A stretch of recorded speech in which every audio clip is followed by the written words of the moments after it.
Welcome to the Virginia is for Laughers podcast, brought to you by the funny Womax and Friends. If you're looking to get more out of your Shenandoah Valley experience, then this is the podcast for you. You'll meet interesting people, musicians, and comedians that perform here and find out more about what you can do and see. Whether you live here or plan to visit, listen to explore what makes our unique slice of heaven. Now here's your host, Don Davis Womack.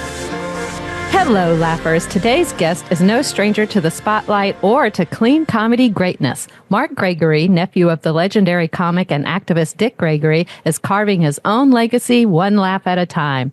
With a style that's sharp, clean, and wildly relatable, he's one of today's top clean comedians, seamlessly navigating the worlds of clubs and churches alike. You may have seen him on Aspire TV's We Got Next, Fox TV's One Mic Stand, or at the TBS Just for Laughs Festival. His comedy special, Run With It, is streaming on Amazon, and he's currently a writer on the CBS show Poppa's House. And if you're lucky, you might catch him live at the Stand in New York City. Mark's bringing the funny to the Comedy Club at Massanutten Resort on May 31st, and we're thrilled to have him on the podcast today. Welcome to the show, Mark. It's great to have you on today. Thank you for having me.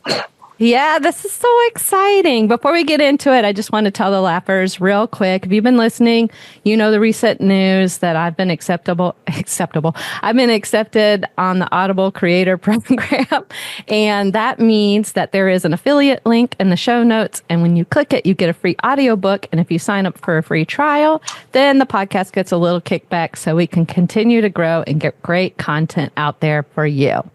So now, without further ado, let's get to know Mark. I'm so excited about this. Yes, we get to know you. Let's start at the beginning. What inspired you to pursue stand-up in the first place? My stand-up journey was kind of, I want to say like it was multifaceted. So I was running track in college. I went to college at Ole Miss, University of Mississippi. And I wanted to go to the Olympics, but nothing will derail your Olympic dreams, like racing the American record holder in the 100-meter dash named Tyson Gay. Oh, wow. In the blocks for the finals of the 200 in our conference meet, they shot the gun.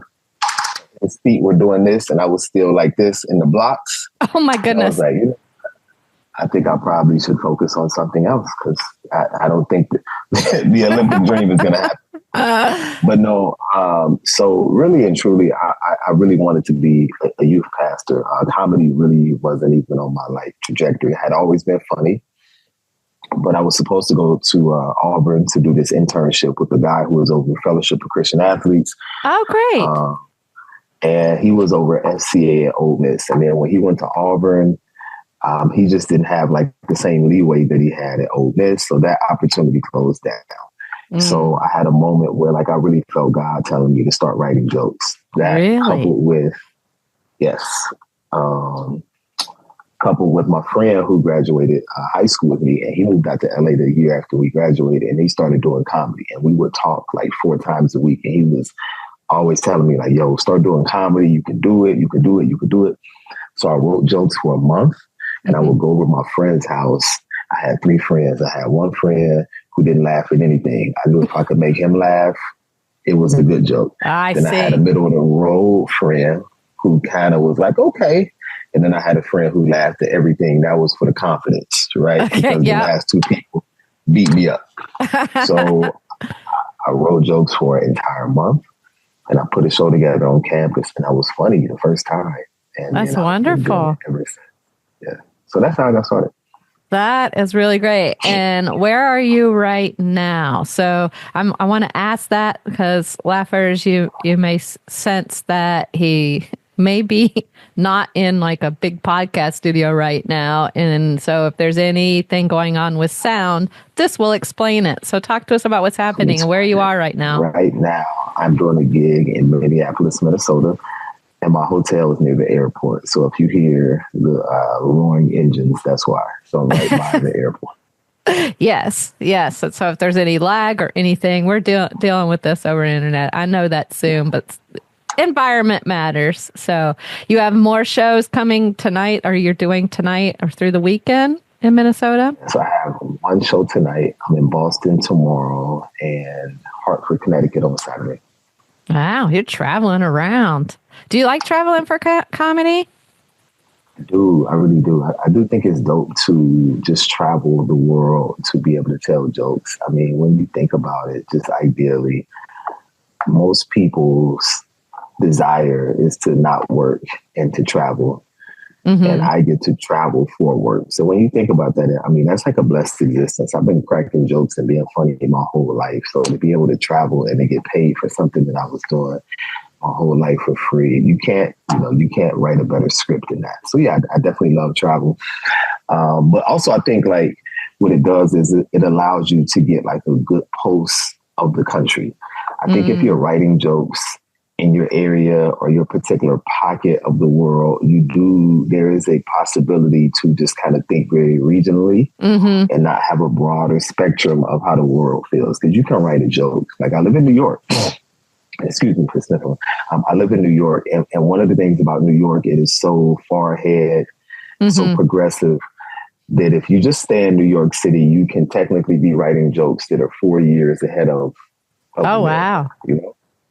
Whereas, okay, I live in New York, so I need to travel to the South, the Midwest, the Southwest. And doing that helps you to like actually capture the real pulse of America and not just what I think, where it's like, no, this is how America feels as a collective. And I think that's what comedy is, just kind of gathering the collective conscious of everybody. And I come back and report it. And that's why we laugh, because it's like, I was thinking that, but I didn't know how to articulate it. Yeah. But somehow you put it and you made it brief and it was funny. Yeah, I agree. I'm interested that you shared that. What's coming to my mind is, well, what is your process then to come up writing new material when you are traveling around the country? Are you picking up a newspaper? You're talking to people, being observant, maybe all the above? Where do you get your inspiration to write jokes in the different areas of where you travel? Yeah, okay. All of the above. I try to be like Thanos. You've seen Avengers, right? When yes. Thanos collects stones. That's what we have to be like as a comedian, right? Yeah. We just got to come like continuously. So I do all of the above. I read a lot. I look at social media. I'm always on like CNN, Fox News, or some type of news outlet. But the biggest thing is I'm extremely observant. I love just watching people and just watching people and talking to different people. And you know what? I like doing different stuff. So what I've been doing lately is I will go sit in a courtroom. Really? And yes, it is the funniest thing. Just go listen to court cases. Because what I found is sometimes as comedians, we need new stimuli. You know, most of us, we get up, go to work, go tell your jokes, and you're around your family, and you kind of are like just in the same hamster wheel. Yep. Yes, the same pattern. So it's like, no, go do something you've never done before. Go hang around some people that you never hang around. If your circle was mostly white, go be around some black people, some different people. Go do stuff like I did paintball one time. Paintball was really fun. I got some good jokes from that. I jumped off a bridge in Martha's Vineyard and almost died. That gave me a great joke. And now I just like sitting in courtrooms to listen to and what I found is that outside of the crime, if the prosecuting attorney has a vast vocabulary, you going to jail. You know what I mean? Like that is it. Goodness. Because it's something about when the prosecutor says stuff like, this person has been committing gross sexual disposition, has been negligent. And when you just hear this stuff, you're like, yeah, that sounds like 10 years right there. You know what I mean? So yes, that sounds like 10 to 12 years right there. Just off the verbiage. What made you want to go into a courtroom? Where did that idea come from to find material? That is the first time I've heard something like that. I'm very intrigued. So, okay, I had a speeding ticket that I think I was like trying to fight. Okay. And I went to pay the speeding ticket because what happened was, I think it was an overlap of I paid a speeding ticket and my license got suspended because maybe it didn't come in the mail or something like that. In time, by the deadline, yeah. Right. So I'm going to go fight this. And there was a dude in there and he was an Air Force guy. And these guys are typically kind of sharp. And the cop pulled him over because he was speeding, but he didn't hit him with the laser. So visually they can just tell how far you're going. So I was like, all right, let's see what this guy does. He was defending himself, and he was like, so you could tell how fast I was going, but you didn't use a laser. He balled up a piece of paper, threw it across the courtroom, and said, "Can you tell how fast the paper was going?" And I was like, "Take him to jail. You wasting people time, brother."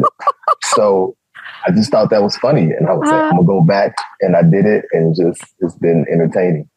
Wow! So you got some of your current material from these experiences. Wow! The first video I saw, headliner Chris Allen had sent me a video, and it's a bit about basically old heads and how older men and how they kind of talk to you and yes, before they get angry. Yeah, before they get angry.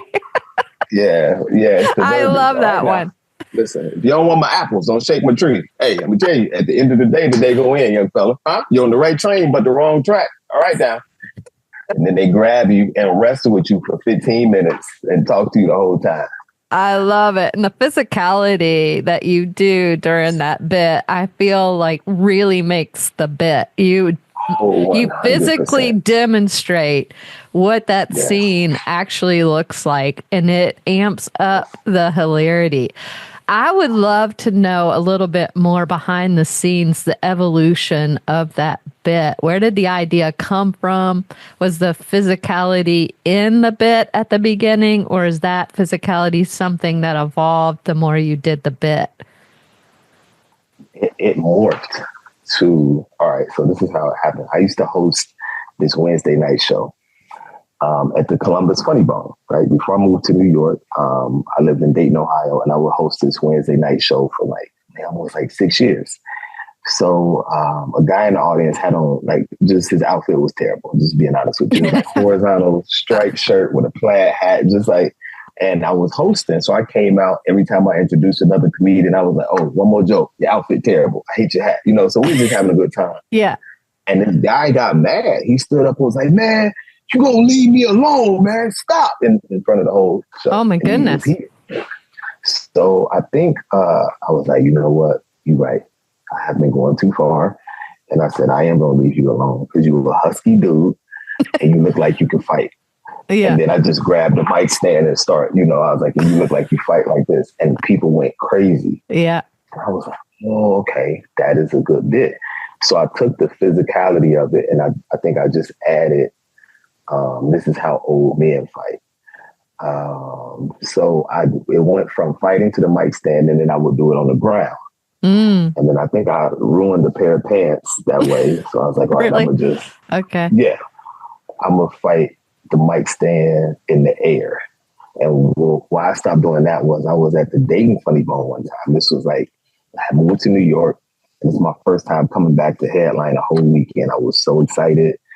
And I grabbed the mic stand and started fighting with it. And the plastic part that you slide the mic in, that part? Yeah.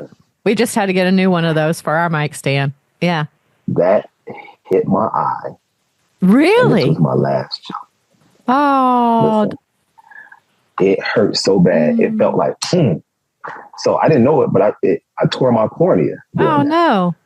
And my eye just kept watering. So I just kind of ran off stage. It was my last joke. So it looked, so I was dumb, but I think a few people was, worried about you probably. So yeah. Stage, and my eye is just watering. And I go to urgent care. They say, yeah, you tore your cornea. So now just do it against the wall where, that's so good. Possibility of me getting injured is unlikely. So yeah, it evolved. But the biggest thing though about that joke is you use the word evolution. And that really speaks to my comedic evolution. Because when I first started, I was very rigid. I didn't have any energy because I've always been my natural disposition is kind of laid back and chill, but always wanting to be in control and never wanted to be outside of myself. So it was very calm and calculated. So then I was doing a show. And I do feel like comedy is kind of you lose yourself, almost liken it to the comedy gods would peel back the layers of, the Onion, and I think like I was doing a joke, and I was on the ground, and I was like, hold on, whoa, I'm too cool. I don't get on the ground. What's going on? You know? And then like maybe a month later, I'm on the ground again. And I was like, you know, it's kind of, honestly, okay, you follow the Bible, correct? Mm-hmm. There's so many correlations between like the Bible and comedy, right? Where Apostle Paul says it's kind of hard to kick against the pricks when God is calling you. Mm-hmm. And I think the same thing for comedy. When comedy is forcing you into a direction to be more vocal, to whatever it is, it's kind of hard to kick against that. You know what I mean? But it's almost like the crowd pulls that energy they out do. of you, where the crowd will go crazy. And you're like, and you, right. So then I just found myself like trying to gather it. And then the more I began to develop as a comedian, I just kind of like lost myself. So even though I am laid back, I'm like a completely different person on stage. I like flip this switch and I'm this big boombastic character. And then after that, I'm chill. Okay, that answers my question, because I was going to ask, have you seen more physicality in your stand-up over time and energy? 100%. And you actually just answered that question. Yes, 100%. I do think, I think it's just a part of the evolution and development as an artist. If you are the same person you were when you first started, I will question some things, you know? Mm-hmm. Are you holding back, or are you giving the art form what it requires of you? I love that you made that point, because my husband, the other funny Womack, and I we have had several conversations about how we both feel that doing this comedy journey, both as solo performers and now as a duo performers, because we can do that too. That's a newer part of our journey, how it stretches and grows us as a person. And that is one of the most surprising facts that we've learned in doing and walking in this journey, is we didn't expect that part of it to the depth that it actually happens the more you commit yourself to the process. So we're a bit behind you, and I know he would want to, he's going to want to listen to the answer to this question too, because I feel like we're starting to more spread our wings, if that makes sense, into what you're talking about more. And I would love to get some advice from you about what is, or at least even part of your story could help. What worked for you to lean into that uncomfortableness more and more? What helped you shift your mindset to that? And what would you advise for comics that have lesser experience to move into that land of the uncomfortable, to see how far they can really go with this art form? Mm-hmm. I think a big part of comedy is really just trusting your natural funny and your intuition. So there's a part where every comedian will be performing. Something will happen in the room, or you will feel a thought to tag your joke. And what happens is, it's like when that thought comes up, it's like we suppress it and stick to the script. It can happen, yes. Right. And in that moment, that is like your natural funny trying to come out. And if you suppress it, you didn't allow a moment of like confidence to come, because the confidence comes from, if I plan to say, look at that man walking, and then my natural funny says, look at that, whatever we want to add to that, look at that man with the black shirt, or look at that funny looking man walking down the street. That is our natural funny kicking in. But if you suppress it, then it's like, I wanted to say, but the more you give in to whatever that feeling is, or that thought, that is you trusting your natural funny. But a lot of people, we don't, because we're afraid to not be, you know what I mean? We're afraid to like bomb or to not be funny. So I think the quicker you just trust yourself and not be afraid to bomb or not be funny in the moment, because in that moment, we feel like if there wasn't a laugh in that moment, we almost kind of like say like it's not successful. But it's like, no, maybe that part wasn't funny, but the crowd is judging you on the totality of your set, not this that singular moment. Yeah, that singular moment. So yeah, I think really just trusting yourself, that really is it. I think like comedy is very intuitive. The moment you start thinking, you already lost. So just trust yourself.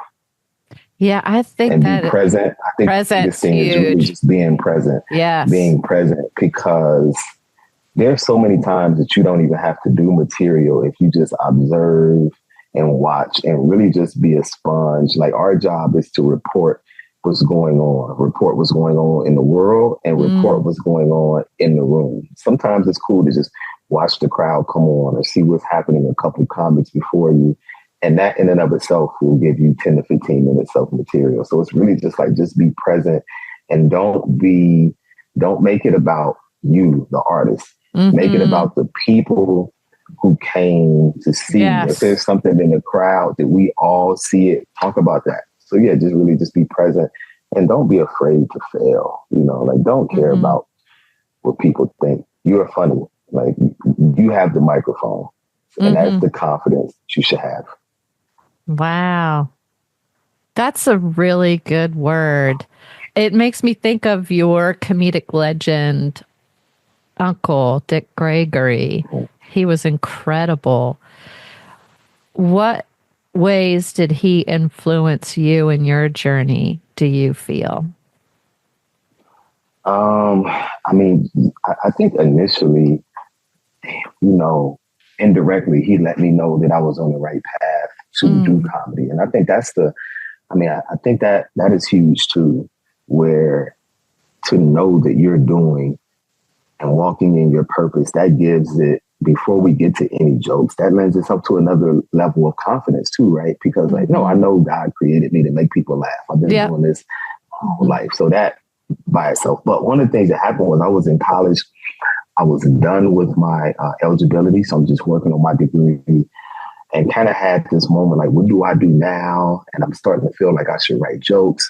So I went to the library to get one of my uncle's books. No way. And it's his autobiography. Yes. Yeah. Okay.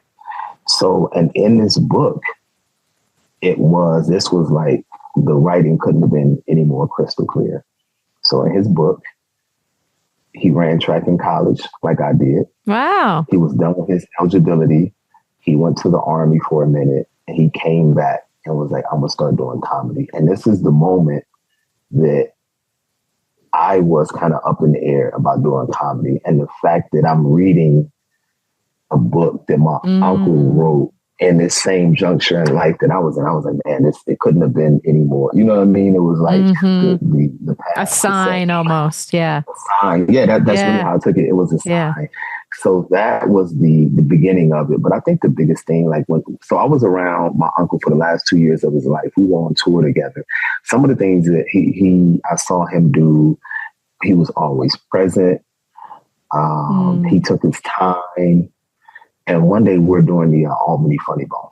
And we were driving from Syracuse to Albany and we went to Walgreens and he purchased the USA Today, the Wall Street Journal, the New York Times, the local paper in Albany. The show was at 7. I want to say we went to the hotel maybe 4:30 and he came out with 20 minutes about what wow. He just That's incredible. And in his 80s, he was doing this. So that, and the biggest thing he told me, it was like when we talked, it never was about the breakdown of comedy. When you write your joke, you do this. No, it was never that. He always said, listen, what God did for me, he will do for you. You just gotta be patient. That was really it. And as simple as that is, this is a long, arduous journey. You see so many people advancing and getting opportunities that you may want. But I feel like when your opportunity comes, it will be like unique and tailored to you. And, not to be envious of other people's, because you can get that opportunity, but if it's not for you, it's not going to work. So really just be patient and allow yourself to develop. And what I realize is, and this is outside of my uncle, a lot of opportunities we think we're ready for, we're not. You don't realize it until like years later. So I remember this was 2010, Arnaz J, his road manager, went to college at Oral Roberts with the girl who went to my church. So he was doing the Funny Bone, and they came to church. And this was the time when, like, you know, as a young comic, you thinking, oh, this comedian's gonna see me, take me on the road with them, and my life is gonna be changed. So Right. I had a DVD. I gave his road manager the DVD, and I think I'm maybe 5 or 6 years in at the time. Mm-hmm. So I remember hounding this guy for like weeks. Like, did you watch it? And when I finally contacted him, he said, yeah, I did. I was like, what'd you think? He was like, it was all right. I was like, it was all right. Yeah. And you know what? It really was just all right. But it took me. That's when you had the realization it was. I had the realization. It was like, you know what? He's not wrong. But this was like 3 years later. And if he would have taken me on the road, maybe I would have been good, or maybe I would have just been all right, you know? But it took me a couple years later to realize that, you was just all right at the time, you know? Yeah, and I wasn't ready for the opportunity, but I thought I was in the moment. And I think that speaks to a lot of the mentalities and thoughts about comics. We are the fact that what we do is instant gratification. It lends itself to a certain element of delusion. You know what I mean? I think you're right. Yeah. Yeah. I find often too, when we first start out, we think we can do more than we really can. It's more time in the business and meeting comics ahead of yourself, like you, like in terms of our, new relationship. You're way ahead of the game than where I am. There's a lot to be. The more you go down the road, the more people like me appreciate people like you because of your experience and wisdom, and you've been traveling all over the country and doing all of this. It's it's like we talk about how my husband and I talk about working out. You're going to get more fit the more reps you do. And in comedy is very similar that way. You're going to get better in comedy the more reps you do. And in addition to, because what comes with the reps is the experience. No matter how, we could take somebody who is the funniest person ever. But no matter how funny you are, you can be funnier than the people who we esteem as the funniest. If you have not been in these situations, you're not going to know what to do in these situations. Like, this is what really got me to trust in my crowd work. This is my third. I haven't even been doing comedy for 3 years. I was doing a 2-man show with Mark Gregory. Okay. And the second show was about to start. And at the time, I want to say I had maybe a good 10 minutes. Okay. Like, good. This is your earlier This is my years. early years. Yes. This is almost 3 years in. So the second show is starting, and the Bulls and the Celtics were playing in the playoffs. And it's the fourth quarter. And Mark is a huge basketball fan. He played college basketball. So he asked the general manager, can we start the show late so he can finish the game? He says no. So I go out there, and I think I'm at 10 minutes, and I'm looking for the light. And I was like, when are they going to light me? But then I had started joking on this guy in the crowd, and it was getting a huge response. So 10 minutes go by, no light. So I joke on this guy again. 15 minutes, no light. And I was like, all right, I'm kind of running on empty, but I'm being funny and it's working. A guy brings a note on stage and says, hey, I'm going to do a guest spot, so introduce me. So I do maybe 3 more minutes. And then Mark pulls me in the green room and says, listen, it's 3 more minutes. No, like 5 more minutes left in this game. Go up there and stall some more. Wow. Only thing that I know is working is me kind of having this banter with this guy. I had some more banter with him, and it's hysterical. But I didn't know that Mark told the GM, just let old boy stay on stage for like 25 minutes. He did that to you intentionally. Yes, intentionally. Oh, wow. But I was thrust into it. It was really like a sink or swim moment. So again, if you don't have those, if moments happen to you, you're not going to grow, and you have to go through them, so that's it. There's no way that you can like circumvent like the comedy, the journey, the things that you have to go through. You said something in there that's very knowledgeable to anyone that does stand-up comedy, and that's getting the light. But there will be Yes. people that are outside, never done stand-up comedy, and their life probably listened to all of that and saying to themselves, what Oh, does he yes. mean by light? So can you talk to them about the behind-the-scenes part of being a stand-up comedian pro? What getting the light means? So what the light means is no matter where you are in the show, we are allotted a certain amount of time. So somebody can say, hey, I need you to do 15 minutes tonight. Mm-hmm. So to let us know where you are in terms of time, they'll say, hey, give me a 5-minute light, which means light me after I've done 10 minutes. And that I know I have 5 minutes left. Mm-hmm. So the light lets you know where you are in your set. And I was looking for the light because I'm ready to get off stage. Listen, I'm running empty at this point. I have no, you know what I mean? Like I'm running on fumes right now. I was looking for the light and there was no light to be seen. You know, it was just like, just let them keep going. So. Yeah. And that was the beginning. It turned out great. And that was the beginning of your crowd work part of your journey. Okay. But you know what it did, I think, to put a button on it, it helped me trust my natural funny. Like I really felt like I was, I felt like I realized I was a superhero that day. I was like, I can create and be funny in the moment. I never, I've always compartmentalized like my life. So I knew I could do that off the stage with my friends, but I didn't know that do that on stage. And it was like groundbreaking for me. I was like, I'm Spider-Man, you know? Yeah. And the confidence grew. That's amazing. And the confidence grew. Your comedy is described as clean yet club worthy. Was that a conscious branding choice from the start, or did that evolve also? No, I mean, I never, I don't cuss in my regular everyday life. So it didn't make sense to me to start doing comedy and become a different person. And also, I just feel like, you know, funny is not synonymous with cussing. You know, if you cuss, that's something you're cool, but I never felt like I had to. Okay. So that's just who you are. It comes out on stage. Okay, I like that. You've performed everywhere from churches to the Stand in New York City. How do you tailor your sets for the different environments? We talked about the writing part of it. Is there other elements that come into play for you to tailor it to, say, the South, you know, an audience in the South or the audience out West or an audience in Dayton, Ohio?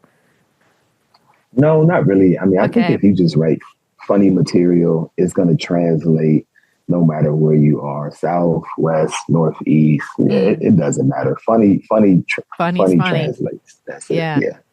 Yeah, I agree with you. Now you have a special out there on Amazon, Run With It. What was the inspiration behind the title and the content? So the inspiration behind that was like Father's Day weekend of 2017. So this was, man, my uncle's last few months on earth. He passed in August of 2017. So I remember the last conversation that he had, he said, you know, he basically was like, listen, I'm not going to be here that much longer. You know, so I'm passing the torch to you. So, so that's where the title came from. It was kind of like a play on our experience and just history with track and field, you know. So I think the tagline was my uncle passed the baton to me, so I decided to run with it. So on the cover art, it's kind of like faded, ghost looking hand passing the baton, and I'm reaching back to grab it. So that's where that came from. I love that. Just gave me chills. That's a wonderful legacy toss, which is really great. And you traveled with them for a year. How fun was that? I can't even explain it. I was going to say, describe this to us. It was, I mean, when I started doing comedy, I just wanted to do one show with him. So to be able to tour with him for the last 2 years and to just see how much people loved him. I mean, we would go to these shows and I mean, people wanted to take pictures. I mean, it was from the most basic, pure form to the wild stuff where a lady was like, what do I got to do? Take a picture with Dick Gregory. I was like, man, relax, okay? Button your shirt up. What are you doing? What are you doing, man? You don't got to trade anything to get a picture. Just get out of here, you know? So back to, people loved Dick Gregory. And I mean, I was just honored to be able to tour with him. I'm trying to see some, you know what was really interesting? My uncle did not sleep at all. Really? I mean, you see this with a lot of celebrities. I mean, some of these people are wired different. A lot of celebrities don't sleep. Mm-hmm. So I remember we did Columbus Funny Bone, Toledo, and then Cleveland Improv. So we would do a show, go grab some food, and he would want to stay up and talk until like 5 a.m. Whoa. And then we drive, and I'm driving. So he's sleeping in the car in Toledo.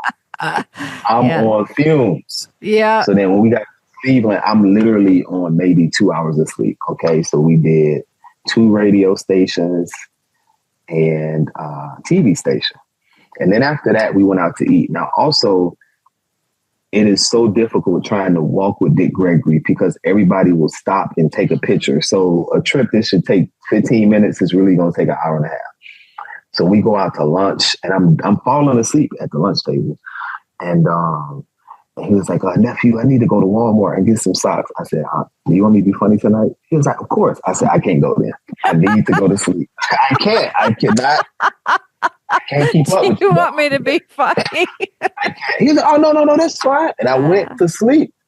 And so that was really dope, man. But I think the moment that really did it for me was when he got his star on the Walk of Fame. I want to say this was like 2016. So prior to this, he had seen me perform, but I don't think he really watched. And then also it's imperative to know that Gregory men, from my father, all of my uncles, even to myself, we're straight shooters and just honest.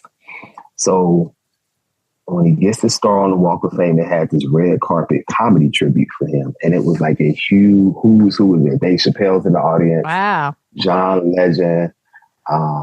What's my man name? Ed Weinberger, who was his first writer, and he was the co-creator for the Cosby Show. Wow. I mean, the lineup is Lunel, Michael Collier's hosting, Tony Rock, Chris Tucker. Wow.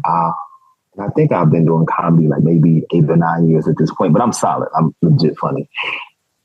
And I had 10 minutes.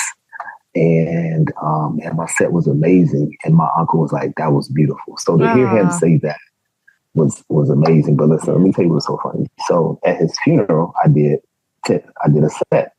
Mm-hmm. And on the front row was Bill Cosby. Right? No way. Okay. On the front row was Bill Cosby. So I'm doing these jokes about my uncle. And I'm watching like Bill Cosby laugh at my jokes, you know? So, I mean, at that point, I really felt like I could just go lay down next to my uncle and just like, Bill Cosby laugh, I'm gonna go ahead and die with you, bro. You know? So 2 weeks later, my cousin said, hey, Bill's people reached out because he liked your set. Do you have any jokes to send him? I was like, of course. Send my cousin a YouTube link, all right? Maybe 2 weeks after that, hey, Bill likes your jokes. Do you have another link? Of course. Send him another link. Then he asked for the third link of material. And I was like, this got to be it. I'm about to blow up. That's 30 minutes of material. So they said, let's set up a meeting. I was like, this it? About to be a star. Yeah. He went to jail. A month later, he went to jail. I was like, dang it, Bill, he's about to change my life. So, yeah. Yeah. Yeah. A month later, he went to jail. That was unfortunate. That whole thing was unfortunate right. For sure. A lot of great moments from my uncle. Absolutely. Now, what track event did he do? Did you do the same event and track? He was a distance guy. He ran I think he was like 800 mile. I was a sprinter, like 200, 400. Okay. So, but both athletic, really. Both athletic, yes. That's pretty amazing. Tell me about this writing job on Poppa House. or Papa's House, I'm sorry, on CBS. Okay. What's that experience like? And how does writing for TV differ than writing for stand-up? So during COVID, I was supposed to headline a club in Oklahoma City. Mm-hmm. And I got an email that said, do you want to open up for Damon Wayans' feature for him in Cleveland? Whoa. I was like, what? I emailed the club in Oklahoma. I said, hey, I got COVID. I don't think I'm gonna be able to make it. And didn't post anything on social media because I'm supposed to be sick. But the weekend went great. And he was coming out like my last 10 minutes and I was destroying. Mm-hmm. And then at the end of the weekend, he said, hey, I'm going to have like a drink with you and the other comedians. So the club was completely empty. It was just his road manager and myself. And we just talking. You know how comedians talk shop. Yes. And I was making Damon Wayans laugh. Like it felt like we were good friends, laughing, having a good time. Mm-hmm. And I was like, yo, this is crazy. So then his road manager was like, do you want to, she said, I think you all would be great to work with each other. So we toured for like a year. That's amazing. He would always and he would just be like, yo, you're super funny. When are you coming to LA? And he just kept asking me that. So long story short, I go to LA and they were beginning to work on the show. So I got the job that way. And when I tell you, it was an amazing experience. That was my first TV show. Like I've written scripts before, but my first like TV show. And I mean, for it to be a network show on CBS with the big budget, the food is amazing. Like I've never eaten this good. The best crafty ever. Oh my gosh. It's just the crafty. Yeah. Then you had the cafeteria and then the day we filmed. It was just amazing. But I learned so much from an iconic family because in the writer's room, it was Damon Sr., Jr. Oh, that's him amazing. And her husband were one of the producers. Sean was a writer. Robert Townsend directed like 4 episodes. I mean, it was just a beautiful, their family is so close to the point it kind of expanded to us. Like imagine Damon comes in, he hugs and kisses all of his children. So it was a real family affair. And the writer's room was very diplomatic in the sense of we're going through the script. If you say something funny, the room explodes in laughter. Boom, we add it to the script. If it wasn't funny, you'll get joked on. So it was, very, you get roasted. Yeah, you definitely gonna get joked on. Not a better, roast, Mark. But yes, it would just depend. Sometimes sometimes the room would get quiet and that's not making it in, or the script coordinator, you see her fingers kind of up in the air like this, and she's looking around like, are we gonna go with that? No, we're not going with that. But that's so fun. Yeah, it was extremely fun.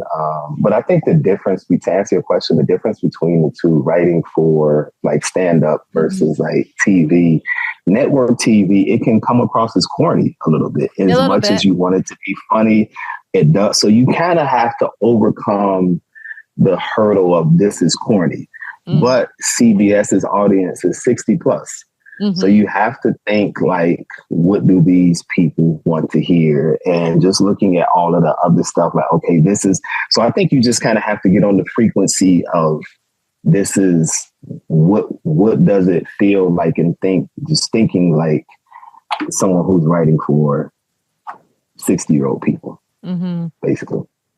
What an incredible opportunity. I think the Wayans family is one of the most hilarious group of people I've ever witnessed on TV in my life. They're incredibly talented, and you can tell how tight-knit they are.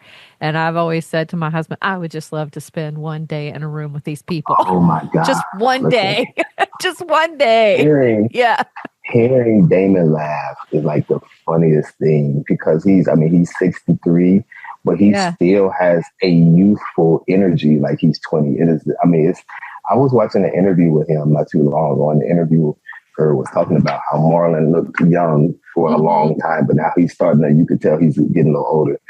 Damon said, he travels too much, man. You could tell he has too much, he said, he said Marlon has too much altitude in his system. I said, yo, that is What does that mean? Altitude? Oh, from flying? Flying so much. Yeah, he said he's been flying so much.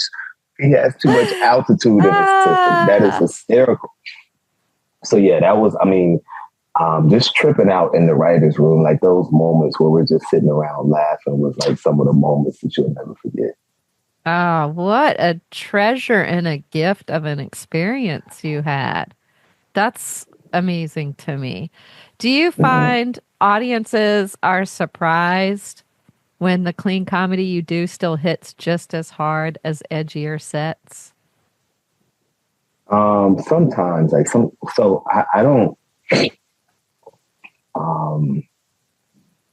So some people will be like, I know that you're doing cuss, but I really don't promote myself as a clean comedian. I just get up and do your comedy. People, and do my comedy. Yeah, but no, some people are though.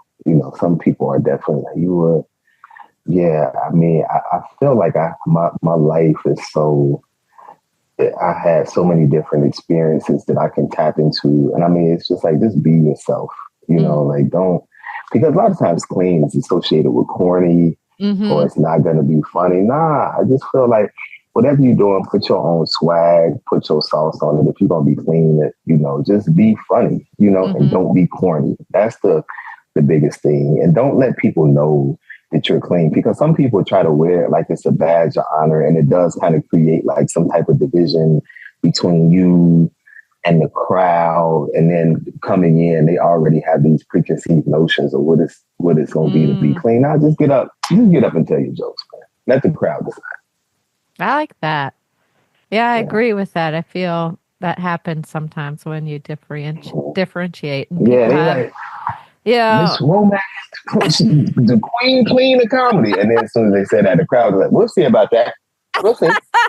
Yeah, exactly. And then people are subjective in terms of their opinion of what clean is or isn't. And honestly, what dirty is or isn't. I find it happens the other way too. It's really an interesting process. People just coming to it with their life experiences and how they grew up and their definitions as they were coming up and developing and journeying through life. They have certain, what you said, like preconceived notions of what it is or isn't. Yeah. And I pull from so I was that kid. I grew up in the hood. I would hang around the drug dealers, but knew how far to go. I would hang around these guys and just watch. Like I was a legitimate sponge. Like I knew how far to go. So I kept my criminality to a misdemeanor level. Okay. When I was like 13, we would break in the swimming pool and swim at night and bust out some windows. That's how far I was going to go. Okay. So when my friends was, just doing all this other stuff, I was like, y'all doing what? I'm going to go home and I'll see you later. But to have this experience where I grew up going to church my whole life and I'm hanging around street dudes and I'm an athlete and I'm cool with the good students and the nerds. That just, when you put that together, I think it lends itself to a person that has I've been high, low, and just kicked it and hung out with so many different people that I feel like I could relate to so many people and just pull from those energies. I think sometimes the way that we look at things is I remember guys in my neighborhood shooting dice. This is black theater. Shooting dice. Okay, craps, I want to clarify. Okay. This was like black theater to me, where you had, just the verbiage, the energy, and the characters. What you got to do, he's shooting, he's like, 9-5, keep alive, right? So you have all the side bets. You yep. You're not familiar with dice. You got 9-5, 6-8, 10-4, and you got the one dude. He rolled his dice like this. And then you got one dude, Dad need new shoes. And all of these different characters, there's money on the table, verbiage. And for real, for me, I was like, yo, this is entertaining. And I would just stand there and watch these guys. And that's how you are, you're kind of subconsciously developing these characters just by it's almost like osmosis, you know, and I would just watch these and it was the funniest thing ever. You know, it was so entertaining. And yeah, so even to this day, I just, you know, those are the places that you pull from. So whether you clean or dirty, as long as you're like pulling from these experiences and giving them to people, it doesn't matter like the cuss words. It's about, oh, I know that guy. The guy that you talking about, I know him. Yeah, that's old boy, you know? Yeah. And even if like you have no connection to this person, I think like what makes comedy dope is painting a picture so vivid. And even if I've never watched the Dice game, you took me there. So I'm like, I'm in your story. Yes, I agree with that. That's a technique I like to use. This is bringing them into the story as if they were there. You know, and so seeing my point of view of what's funny, it's now they see it too. Yeah. That I like that a lot. You've been performing at the Stand in New York City. I got to be honest, I just got familiar with what the Stand is in preparing for this interview with you.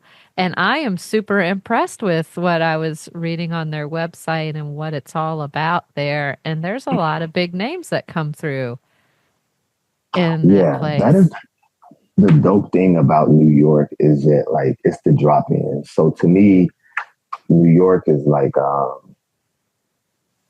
comedy boot camp. To me, New York is like playing basketball with Timberland boots on. If you can score 12 points with boots on, once you take them off, I'm going to drop 30 on you because it's so competitive where right before you go up, somebody was like, hey, so-and-so just dropped in. And this dude is an animal. And I mean, you are off to the side and you hear people like, ah! you gotta follow that. Yeah. And this person I'm talking about could be Chris Rock or a random comedian from the Bronx. It's so many animals and monsters that it turn you into an animal, you know? So that is the dope thing about whether it's the Stand or so many clubs in New York, but it develops your pen though. That's the thing I do like about New York is that New York is enamored with your point of view and what do you have to say? So it forces you to like start thinking and writing from a different level. Just as a city, New York is very witty, they're very sharp, you know, it's a melting pot. So that, you know, translates to the comedy. You really have to say something, you know, because you can see it where comedians come from other cities and the material that they doing is like, yeah, we laughed at that 10 years ago. So what else you got? And you see in real time, some people struggling because the New York crowd, the comedy IQ there is extremely high. Wow. That is incredible. It's competitive and is it hard to get spots then? It feels like there's a lot of opportunity there though at the same time. So I don't know. That's the dope thing about New York comparing other cities. Like LA is very much who do you know? It doesn't matter how funny you are. Who do you know that can get you these spots? New York is, are you funny? If you go to New York on Monday and you kill on a Monday, somebody will see you like, hey, what you doing tomorrow? Come to my spot in Harlem. All right, then you kill in Harlem. Okay. What you doing? What you doing tomorrow? I got a spot in Manhattan. And it just goes like that. It just, New York respects funny. It don't matter who you are, what you have not accomplished. Are you funny? That's it. That's actually refreshing. It's graded on, are you funny? And that is where it's at. You've mentioned a couple of times that New York City is progressive. And so they're ahead of, you know, talking about, I guess, topics and material versus other cities. That's newer to me to hear that. I would like for you to break that down just a little bit more, what you mean by that. Yeah, I think because when you think about like, you have New York is such a like hotbed of creativity, cutting edge ideas, and you are allowed to be yourself in New York. And so whatever that looks like. So that does lend itself to a certain air of like aloofness. It can be quirky, or like you really can push the envelope with certain ideas. All right.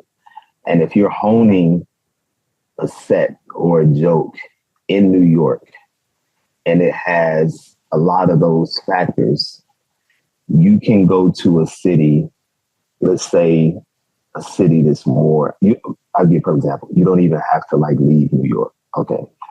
Syracuse, upstate, is more conservative. They laugh, but they're not going to be too explosive. So you can go to a Syracuse or you can go to someplace in the Midwest and you're developing this kind of like New Yorkie set that it's not going to translate because idea-wise we're not there. And I just don't understand you because it's almost like you in the future. You can really be like, you can be in 2033 and you coming to perform for people who are in 2025. Does that make sense? Yes. Yes. Yeah. And there's so many different elements. Like I remember I was doing the Funny Bone in Des Moines, Iowa. And it just felt like some of the like topical stuff or they just wasn't getting it, you know? And, you know, like, yeah, some crowds are just like, hey man, make me laugh. I don't want to hear that other stuff you're talking about. You know, yeah, it's just like, come on, just hey brother, forget all that stuff you talking about. Make me laugh. Like, you know, I don't want to think. No. Like give me a cheeseburger. I want my chest to hurt. I want to die after I eat this cheeseburger. I don't want that kale, this smoothie that you try to give them. You know, so it's like that sometimes. Yeah, they're not trying to do a SAT in comedy. They just want like stop going with this NASA comedy, this trigonometry, these complex algorithms. You know what I mean? Yeah, the quadrant theorem that you pi times 4, the neural nebulizer, and it destabilizes. Next thing you know, you're boo! Hey man, where the jokes at? What do you love most about performing live, Mark? What's the most favorite part for you? How unpredictable comedy is. How unpredictable comedy is. Yeah, I kind of like, let's just like jump in the ocean and see where we end up. And I think like that's where it's been magical at for me, when we create these moments that you cannot recreate because it was just like, let's see where we end up. And where we end up, it always is like, wow, did that really happen? Yeah. The crowd loves it. I love it. Yeah. So I think that's it. Just like, because you don't know what's about to happen. That's what I love. The element of surprise. Element of surprise. Element of surprise. Do you have some shareable, memorable moments that stand out to you that are funny or challenging from a recent show or tour stop? And if it's not recent, that's okay too. Yes. All right. I think this was like the first time where I was like, how did that happen? So this is probably 3.5 years in, and I was doing a clean show, and it was in Cincinnati. In Cincinnati, I mean, I love Cincinnati, but it could be a little rowdy. So I'm doing this show, and my boy wasn't doing well. So he joked on the DJ. He joked on the DJ because the DJ kept playing like the same song when he brought people up. So my comedian friend was like, dang, DJ, is that the only song you got? And the DJ was funny. He was like, are those the only jokes you got? So the crowd was like, oh! I love that so much. Yeah. That's fantastic. So I saw my boy get soccer punched in real time. Like, not literally, but figuratively. I could tell he wasn't prepared for that. He was like, oh. And he was trying to bounce back, but he was on the ropes. You know what I mean? They had him. So now the crowd is bloodthirsty. So I get up. They a little rambunctious. And this lady was doing this poem. Yeah. It was horrible, like god awful terrible. She was like a rapper, but it felt like poetry. And she was like, Jonah was trapped in the belly of the whale. Horrible. And I think she had said something about like her boyfriend was like 10 years younger than in her presentation. So I'm doing my set. Somebody throws a can on stage, an empty can, not to hit me, but just to be disrespectful. So I told the promoter, I said, hey, my man, come pick this can up. So he picks it up. And the lady was like, oh, young man, we just playing with you. Don't be offended. I said, oh, I wasn't offended. I don't think Jonah would have threw that can, though. And the crowd exploded. And I just kept going. Jonah was trapped in the belly of the whale. And I was like, as slow as you was rapping, he was in the whale for 10 days. You was trapped in the belly of the whale. And it just kept growing. Boom, boom, boom. And then I said, didn't you say your boyfriend 10 years younger than you? And she was like, yeah. And she was 65. And she was like, and last week I thought I was pregnant. And I paused. And I was like, Grandma, you peed on that pregnancy test and it said, Negro, please. Explosion. Boom.